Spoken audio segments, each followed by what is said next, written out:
आप सब? I wish आप सब बहुत अच्छे हों, खुश हों, स्वस्थ हों, मस्त हों और अपने जीवन में आगे बढ़ते हुए अपनी बीपीएससी की प्रिपरेशन बहुत अच्छे से कर रहे हों। तो सबसे पहले आप सभी को मेरी तरफ से हैप्पी छोटी दिवाली। और मैं ऐसा विश करती हूँ कि नेक्स्ट ईयर हम सब की जो दीपावली है वो एज ए गवर्नमेंट एम्प्लॉय में मने। तो देखते हैं फिर क्या होता है। ये जस्ट एक मेरी विश है और इसके लिए बहुत ज़्यादा मेहनत भी करनी है। ऐसा नहीं है कि बिना मेहनत से और केवल विश करने से चीज़ें मिल जाएंगी।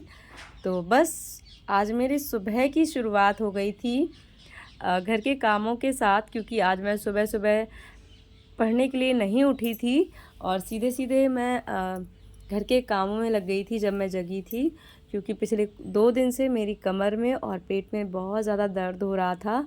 और दर्द का रीज़न जो है वो शायद में कहीं ना कहीं मुझे ऐसे लग रहा था कि कुछ दिनों से मैं जो दीपावली की काम में लगी हुई थी, तो पानी का काम ज़्यादा हुआ आजकल। और सुबह सुबह से जो ठंडक हो जाती है हल्की फुल्की, तो जल्दी उठकर आंगन में, खुले आंगन में आ जाते हैं। तो उसकी ठंडक की वजह से भी शायद में पेट में ऐंठन हो रही थी। तो इसी वजह से मैंने आज रेस्ट कर लिया था कि आज ठंडक में नहीं उठूँगी। थोड़ा सा लेट ही उठी थी मैं। तो आप सबको पता है लेट उठने का मतलब मेरा ये नहीं होता है कि मैं 7 या 7:30 बजे जगूँ। मैं 5:30 बजे जग गई थी। तो उसके बाद फिर मैंने चाय बनाई और इसके बाद फिर यहीं पर दूध गर्म करने रख दिया है मैंने। और ये इस दूध का मुझे खोया बनाना है और देखती हूँ इसको शाम तक ही बना पाऊँगी, क्योंकि अभी बहुत सारे काम हैं और पढ़ाई तो मुझे करनी ही है। हर दिन पढ़ाई करना बहुत ज़्यादा इम्पॉर्टेंट हो गया है आजकल, क्योंकि आप सबको पता है एग्ज़ाम बिल्कुल सिर पर है और त्यौहार भी बिल्कुल नज़दीक है। तो ऐसे में त्यौहार भी मनाना है और साथ में अपनी पढ़ाई को भी कंटिन्यू करना है। तो चाय नाश्ता करने के बाद ढेरों काम हैं जो मुझे करने हैं। और इन त्योहारों में मैंने डिसाइड कर लिया है कि मैं हिंदी और इंग्लिश की जो 30 मार्क्स के आने हैं उसकी प्रिपरेशन करूँगी, क्योंकि आप सबको पता है त्योहारों में बहुत ज़्यादा कंसंट्रेशन नहीं हो पाता है। त्योहारों के काम में बहुत ज़्यादा व्यस्तता हो जाती है। तो देखिए यहाँ पर जो है मिट्टी के दीपक भी आ गए हैं और ये हैं फल्लू कक्का हमारे गांव के, जो कि मिट्टी के सारे बर्तन हम लोगों के यहाँ देने आते हैं। जब भी कोई ओकेज़न होता है तो मिट्टी के जितने भी बर्तन आते हैं वो सब यही कक्का लेकर आते हैं। और इनको कई लोग पैसे भी देते हैं, कई लोग अनाज भी दे देते हैं पैसे के बदले। और जब मैं इनका वीडियो शूट कर रही थी तो इनको ऐसे लग रहा था कि पता नहीं क्या गड़बड़ करने वाली हैं, कुछ गलत तो नहीं हो रहा है। तो फिर समझाने के बाद उन्हें लगा कि हाँ ऐसा कुछ नहीं है, बस नॉर्मल मैं वीडियो शूट कर रही हूँ उनका। और फिर इसके बाद मैंने सारे दिए जो है पानी में डाल दिए थे। और पानी में डालने का एकमात्र रीज़न ये रहा मेरा कि मुझे मौसम सही नहीं लग रहा था, क्योंकि धनतेरस की रात को हमारे यहाँ बारिश हो गई थी तेज़ी से। तो मुझे लग रहा था कि पता नहीं मौसम कितना ठंडक वाला रहे, कहीं बारिश ना हो जाए। तो अगर अभी से दिए भिगो दूंगी पानी में तो रात को निकाल कर रख दूंगी, तो रात में और दिन में दिए अच्छे से सूख जाएंगे। उसके बाद फिर मैंने बहुत सारे कपड़े धोए। आज बहुत सारे 2 दिन से पेंडिंग पड़े हुए थे मेरे कपड़े, तो वो कपड़े धोए और वो सब छोटे छोटे कपड़े एक्स्ट्रा निकल आए थे। वैसे तो मैं इम्पॉर्टेंट कपड़े सारे धो ही चुकी थी, लेकिन लास्ट की सफाई के बाद इतने कपड़े फिर निकल आए थे, एक टब भर गया था। और कपड़े धुलने के बाद मैं बहुत भीग गई थी, तो मैंने सोचा चलो यहीं नहाने के बाद ही फिर आगे का काम किया जाए। और आगे आपको मेरे पूरे व्लॉग में आपको देखने को मिलेगा मेरा आज का पूरा रूटीन कैसा रहा। और लास्ट में मैं आपको अपने हिंदी और इंग्लिश के लिए कैसे प्रिपरेशन करें इसकी स्ट्रेटजी बताऊंगी। तो 30 मार्क्स की प्रिपरेशन आपकी बहुत आसानी से हो जाएगी। और इन त्योहारों में आपको मतलब आपको ऐसा भी नहीं लगेगा कि आपका बहुत ज़्यादा टाइम वेस्ट हो गया है, और बहुत आसानी से आप इनकी प्रिपरेशन करते भी रहेंगे, साथ में अपने त्यौहार भी एंजॉय करते रहेंगे। तो वीडियो को लास्ट तक ज़रूर देखिएगा और वीडियो पसंद आता है तो प्लीज़ वीडियो को लाइक, शेयर और सब्सक्राइब ज़रूर कर लीजिएगा। तो पता है आपको मैं अपनी एक आपको हैबिट बताऊं कुछ टाइम पहले की, यानी कि कुछ ईयर पहले की कह सकती हूँ। तो पहले ऐसा होता था मेरे साथ में, जब मैं यहाँ पर आई थी और मैं अकेले ही सारा काम करती हूँ, आप सबको पता है पहले भी मुझे ही करना होता था। और इसके पहले जब मेरी शादी नहीं हुई थी तो वहाँ पर मैं 4 बहनें और मेरे चाचा जी, चाची जी, एक भाई, इतने सारे लोग झांसी रहते थे। तो लगता ही नहीं था कि कहीं कोई कुछ काम कर लेता था, कहीं कोई कुछ काम कर लेता था। तो ऐसे पूरी रिस्पॉन्सिबिलिटी नहीं रहती थी हम लोगों के ऊपर। तो जब शादी हुई तो सारा जो है काम करना पड़ने लगा कि ज़िम्मेदारी उठानी पड़ी सब चीज़ों की, चाहे गृहस्थी हो, चाहे किचन हो, चाहे कुछ भी हो, यहाँ तक कि रिश्तेदारी में आना-जाना सब चीज़ें। और इन सब चीज़ों में मैं इतनी ज़्यादा इरिटेट हो गई कि मैं क्या बताऊँ। और मुझे ऐसे लगता था कि मेरे हस्बैंड मेरा सपोर्ट किया करें, लेकिन मैं उनसे डायरेक्टली नहीं कहती थी कि आप ऐसा करवा दीजिए। मैं ऐसा एक्सपेक्ट करती थी कि वो समझे मेरी बात को। उन्हें ये समझना चाहिए कि मैं पढ़ती हूँ, मुझे पढ़ने के लिए टाइम चाहिए होता है, और वो मेरी बात को समझें और मेरे बिना कहे ही वो मेरी हेल्प करा दिया करें।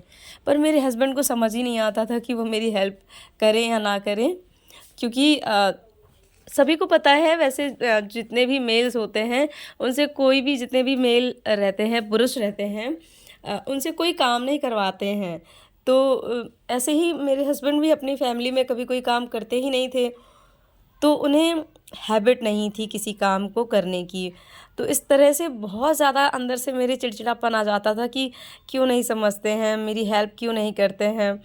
फिर कभी-कभी जब वो मुझसे पूछते थे कि क्यों इतना गुस्सा रहती हो, क्या हुआ? तो मैं आराम से ना कह के बहुत चिढ़ के जवाब देती थी कि आप ये नहीं करा सकते हो, आप वो नहीं करा सकते हो, आपको ऐसा नहीं लगता है कि मैं पढ़ती हूँ। तो ये सारी चीज़ें रहती थी मेरे साथ। फिर धीरे-धीरे मैंने ऑब्ज़र्व किया कि अगर मुझे नीड है हेल्प की, तो मैं पोलाइटली भी तो बोल सकती हूँ कि मुझे नीड है हेल्प की, आप मेरी हेल्प कराएँ। जब वो नहीं कराएँ तब मुझे उनसे कहना चाहिए, तब उनसे मुझे गुस्सा होना चाहिए, लेकिन ऐसा नहीं था मेरे साथ में।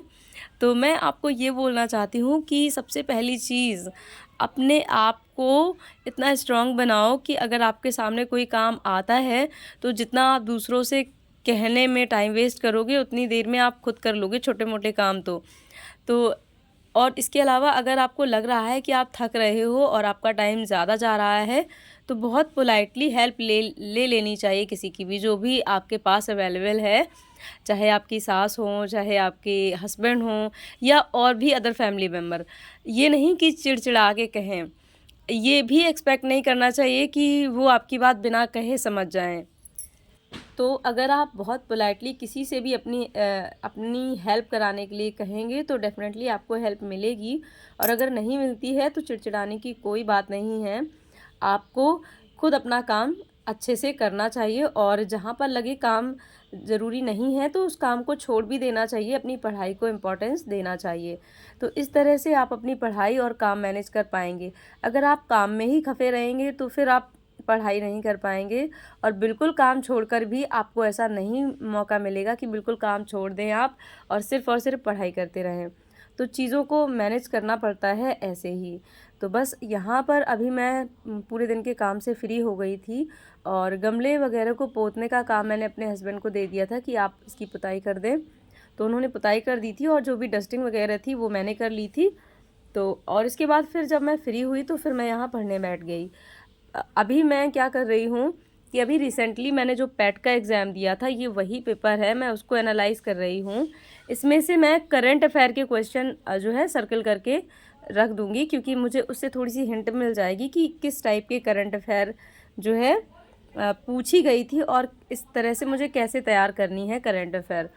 और इसके अलावा हिंदी और इंग्लिश के लिए मैंने क्या किया था कि जो आपके पास जो भी पहले के प्रैक्टिस सेट्स रखे हों, चाहे वो सी-टेट के हों, चाहे वो अदर टेट के हों, किसी भी टाइप के एग्ज़ाम के, मतलब अगर आपके पास हिंदी के प्रैक्टिस सेट्स हैं जिसमें हिंदी इंग्लिश है, तो आप अभी इस टाइम पे उसको लगाना स्टार्ट कीजिए।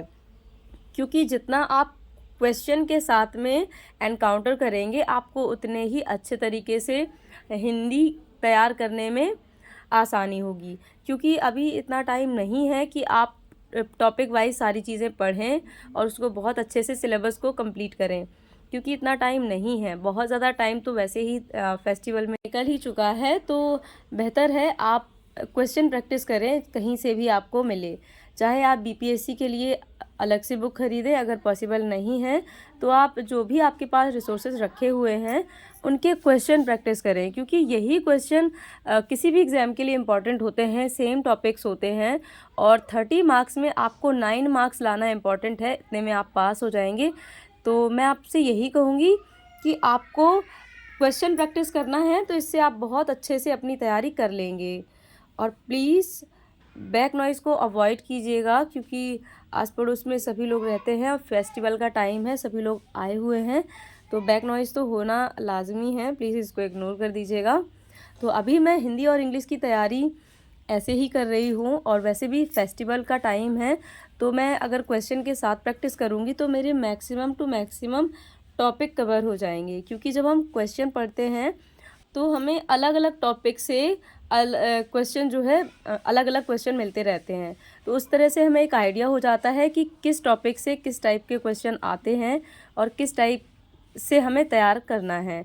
और जो भी छूट रहा है, जो भी आपको लग रहा है छूट रहा है, तो उस टॉपिक को एक सरसरी नज़र से देख लें, तो आपको बहुत अच्छे से वो पर्टिकुलर टॉपिक लर्न हो जाएगा।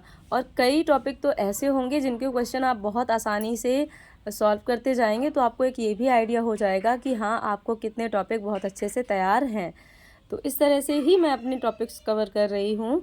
तो अभी मैंने CTET का एक प्रैक्टिस सेट उठाया है, जिसमें जितने भी हिंदी और इंग्लिश के क्वेश्चन होंगे उनको मैं सॉल्व करूँगी, और इंग्लिश में जितनी भी वोकैब होगी उनको पढ़ डालूँगी। तो इस तरह से मेरा हिंदी इंग्लिश तैयार हो जाएगा। तो आज का वीडियो मेरा यहीं तक रहा, मिलती